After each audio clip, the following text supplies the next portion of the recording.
As Jesus traveled, a man named Zadok asked him how to divide an inheritance.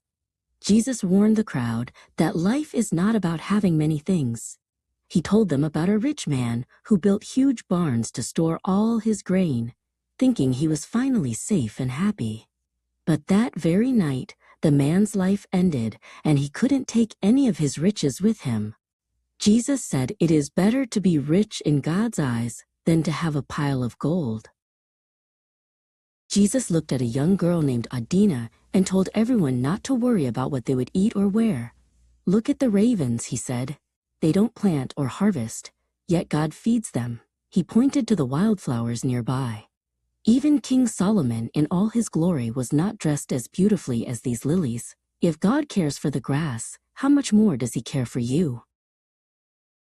Jesus taught that we should be kind to those who cannot give anything back. He told a man named Thaddeus that when he gives a feast, he should invite the poor, the lonely, and the sick.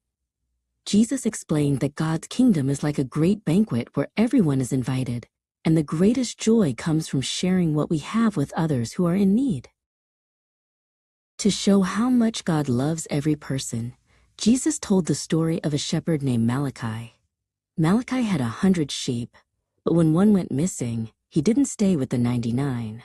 He left them in the open country and searched through the thorns and hills until he found the one that was lost. When he found it, he joyfully carried it home on his shoulders. Then Jesus told the story of a father named Abner and his 2 sons. The younger son, Joram, wanted to see the world, so he asked his father for his share of the family money early. Even though it made him sad, Abner gave Joram the coins. Joram packed his bags and left his home, heading for a far-off country to spend his money on things he thought would make him happy. Soon, Joram's money was all gone.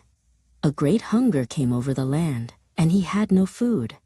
He found a job feeding pigs, and he was so hungry that even the pigs' food looked delicious to him. Sitting in the muddy field, Joram realized he had made a mistake. "My father's servants eat better than this," he whispered. "I will go home and ask for his forgiveness."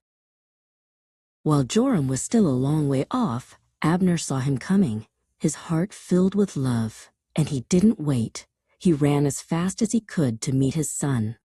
Before Joram could even finish his apology, Abner hugged him and kissed him. He told his servants to bring the best robe and a ring, and to prepare a huge feast because his son who was lost had finally been found. Jesus also taught his followers about being honest and wise. He spoke with a servant named Ezra about how we use what we are given. Jesus explained that no one can serve 2 masters at the same time.